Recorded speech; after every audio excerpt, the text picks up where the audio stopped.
Viral jelang pembacaan putusan perselisihan hasil pemilu 2024 hari ini, Anies berharap Hakim MK mengambil keputusan berani untuk menyelamatkan negeri.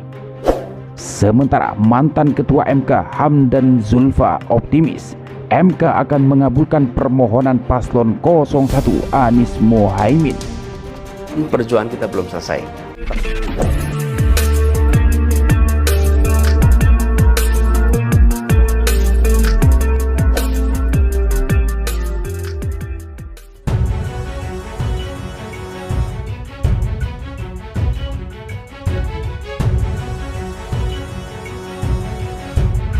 Sebagaimana yang dijadwalkan Mahkamah Konstitusi hari ini Senin 22 April 2024, Hakim MK akan membacakan putusan sengketa pemilu 2024. Seiring momen penting itu, Capres 01 Anies Baswedan menyampaikan optimismenya. Bahkan dia yakin Hakim MK dapat mengambil keputusan berani dan berdasarkan hati nurani terkait sengketa Pilpres 2024 tersebut. Kami yakin bahwa mereka akan mengambil keputusan yang berani berdasarkan hati nurani dan untuk menyelamatkan praktek konstitusi demokrasi di Indonesia, kata Anies usai menghadiri kegiatan halal bihalal di rumah Mohaimin Iskandar atau Caimin di Jakarta Sabtu 20 April 2024 sebagaimana dikutip dari Kompas TV. Namun demikian, Anies menyatakan akan menghormati apapun putusan MK terkait sengketa Pilpres 2024 nanti. Mantan Gubernur DKI Jakarta ini enggan berspekulasi terkait putusan MK. Dia juga meyakini putusan MK akan berdampak pada perjalanan kehidupan bernegara. Kita tahu bahwa keputusan ini akan memiliki dampak yang besar bagi perjalanan kehidupan bernegara Indonesia, ucap Anies. Anies juga menanggapi banyaknya pihak yang mengajukan diri sebagai amicus curiae ke Mahkamah Konstitusi atau MK dalam perkara sengketa hasil Pilpres 2024 itu. Anies menilai hal tersebut menandakan Indonesia kini tengah berada di persimpangan jalan. Ini menegaskan bahwa kita sedang di persimpangan jalan, kata Anies. Ia juga beranggapan baru pada pemilu 2024 begitu banyak pihak yang mengajukan diri sebagai amicus curiae. Baru kali ini sidang Mahkamah Konstitusi di mana begitu banyak pihak yang menyatakan ingin menjadi sahabat pengadilan, sesuatu yang belum pernah terjadi sebelumnya, ucap Anies.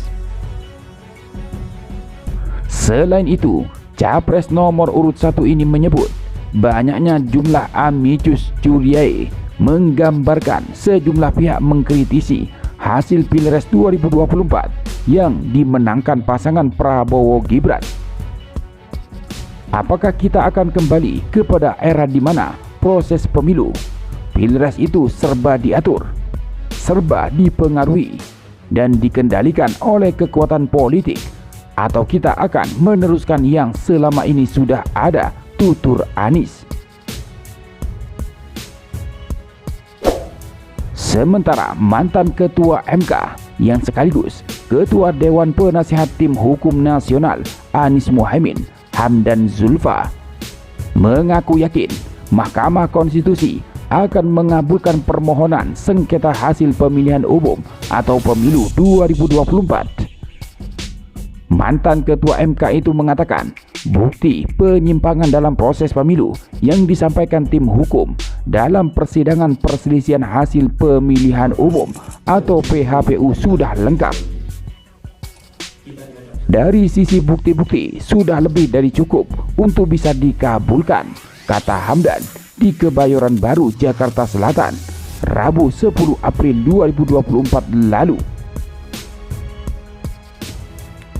Kubu Anies Muhaimin sebelumnya mengajukan gugatan ke MK atas pemilu yang diduga banyak diwarnai kecurangan. Hasil putusan MK yang mengabulkan gugatan batas usia calon presiden dan wakil presiden dinilai memuluskan jalan Gibran Rakabuming Raka, putra sulung Presiden Joko Widodo, maju sebagai cawapres. Dalam petitumnya, kubu Anies Muhaimin yang diusung oleh Partai Nasdem, Partai Kebangkitan Bangsa atau PKB, dan Partai Keadilan Sejahtera atau PKS meminta Majelis Hakim MK mengabulkan pemilu ulang tanpa mengikutsertakan Gibran Rakabuming Raka.